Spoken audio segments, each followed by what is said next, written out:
Hi friends, அஸ்ஸலாமு அலைக்கும். இன்றைக்கி நம்ம கேழ்வரகு புட்டு எப்படி செய்கிறதுன்னு பார்க்கலாம். இது அந்த உலக்கில் போட்டு வேக வைக்கிற புட்டு கிடையாது, இது வேறு மாதிரி.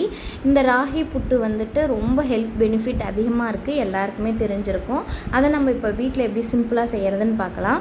ஃபர்ஸ்ட் அம்மா தான் செஞ்சாங்க இந்த டிஷ்ஷை. ராகி மாவை முறம் இருக்கு இல்லைங்களா, அதில் போட்டு கொஞ்சம் கொஞ்சமாக உப்பு தண்ணி தெளித்து நல்லா பிசைஞ்சு எடுத்துக்கிட்டாங்க உதிரியாக. அதை இட்லி பாத்திரத்தில் தண்ணி ஊற்றிட்டு இட்லி தட்டு வச்சு அது மேலே வெட் கிளாத்து நல்லா புழிஞ்சிட்டு அந்த வெட் கிளாத் மேலே ராகி மாவை போட்டு ஃபுல்லாக கவர் பண்ணிவிட்டு துணியில், அதுக்கப்புறம் அதோட மூடியும் போட்டு மூடிட்டாங்க. ஒரு 15 மினிட்ஸ் அதை லோ ஃப்ளேமில் வேக வச்ச பின்ன அடுப்பை ஆஃப் பண்ணிவிட்டு அந்த துணியில் இருக்க மாவை வேறு ஒரு பாத்திரத்துக்கு மாற்றிட்டாங்க. நம்ம கை வச்சா சுடுன்னு சொல்லிட்டு கரண்டி வச்சு ஃபுல்லாக எடுத்து விட்டுட்டாங்க. நெக்ஸ்ட்டு பார்த்திங்கன்னா, இந்த சூடாக இருக்க மாவை நல்லா அது கொஞ்சம் கட்டி கட்டி ஆகிடும். ஸோ நான் இதில் எடிட் பண்ணி காமிச்சிருக்கனால உங்களுக்கு தெரியல, ஆனால் அம்மா ரொம்ப நேரம் உடச்சி விட்டாங்க உதிரி உதிரியாக வரணுன்ட்டு.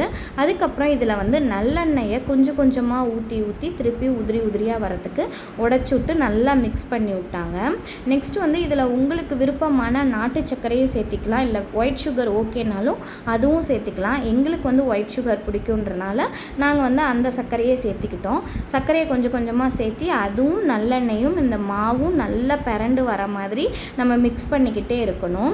அப்புறம் சுகர் உங்களுக்கு போதுமான அளவாக இருந்துச்சுன்னா நெக்ஸ்ட்டு தேங்காய் அம்மா வாங்கி துருவி வச்சுருந்தாங்க. அந்த தேங்காய் துருவலையும் இதிலே போட்டு நல்லா கை விடாமல் மிக்ஸ் பண்ணிக்கிட்டே இருக்கணும்.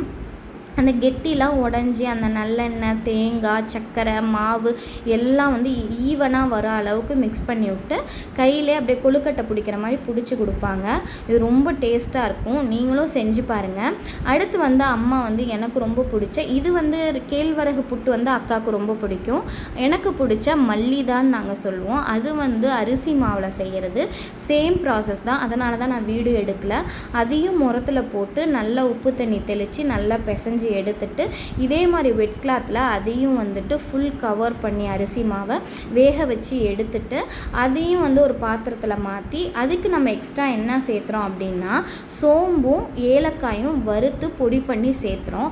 அது கூட நம்ம வெல்லம் க்ரன்ச்சியாக இருக்கிறதுக்காக நல்லா கிரைண்ட் பண்ணாமல் 1-2 அப்படியே கொஞ்சம் சின்ன சின்னதாக தட்டி எடுத்து அதுவும் சேர்த்து நம்ம மிக்ஸ் பண்ணி சாப்பிட்றோம். இதுதான் மல்லிதா.